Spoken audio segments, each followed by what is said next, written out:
টঙ্গী থেকে আবদুল্লাপুরের দিকে নামার সময় এখানে একটা স্ল্যাবে প্রায় হাঁটু সম পরিমাণ জায়গার গর্ত তৈরি হয়েছিল। এই গর্তটি এবং তার উপরে আরেকটা, এই ফ্লাইওভারের আরেকটা রাস্তায় ঠিক একইভাবে আরও 2টা জায়গায় গর্ত হয়েছে। এই সামান্য গর্তের জন্য গাড়ি 2 দিক থেকে যাতায়াত বন্ধ, এখন নিচ থেকে যেতে হয়। স্বপ্নের ফ্লাইওভার এবং সেই ফ্লাইওভারে চড়ে মানুষ সহজেই এক প্রান্ত থেকে আরেক প্রান্তে যায়, যাতায়াতটা সংক্ষিপ্ত হয়। কিন্তু এই সামান্য কাজের অভাবে এটা রাস্তা বন্ধ করে রেখে দেওয়া হয়েছে। এটা হলো আমাদের দেশের একটা দুর্বলতা। আর যারা লোকাল গভর্নমেন্টে আছে বা সরকারের বিভিন্ন দায়িত্বে যারা আছে, তারা জনদুর্ভোগটাকে ওয়াচ করার, নজরে রাখবার টাইম তাদের নাই।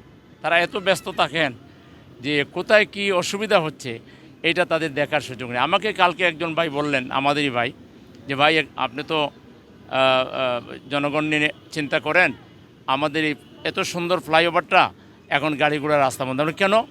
কয় যে এখানে এই সামান্য একটু গর্ত হয়েছে, এই জন্য গাড়ি বন্ধ হয়ে গেছে। তা আমরা চলেন দেখি যাইয়া। তো রাতে তারাবি পড়ে, আমি গত পরশু তারাবি পড়ে এটা দেখে গেছি। দেখে আমি বললাম যে এটা কাজ করান, ইনশাআল্লাহ আমরা জামাতে ইসলামী ঢাকা মহানগরীর পক্ষ থেকে এটা বহন করব। তো সেই ভাইটি মিস্ত্রির সাথে আলাপ করে গতকাল আর আজকে মিলাইয়া কাজটা কমপ্লিট করেছেন। আমি আল্লাহ শুকরিয়া আদায় করছি। কাজ খুব বড় কিছু না, কিন্তু এই ছোট কাজটাই বড় দুর্ভোগের কারণ হয়ে গেছে, জনদুর্ভোগের কারণ হয়ে গেছে, এবং জনগণ এদিক দিয়ে গাড়ি চালাইতে পারছে না। আমি আশা করি আজকের পরে কালকে থেকে এটা শুকাই যাবে, কালকে থেকে এখানে রাস্তা ওপেন করে দেওয়া হবে এবং এই সামান্য কাজের বদৌলতে হাজার হাজার মানুষ, লাখ লাখ মানুষ যাতায়াতের সুবিধা পাবে।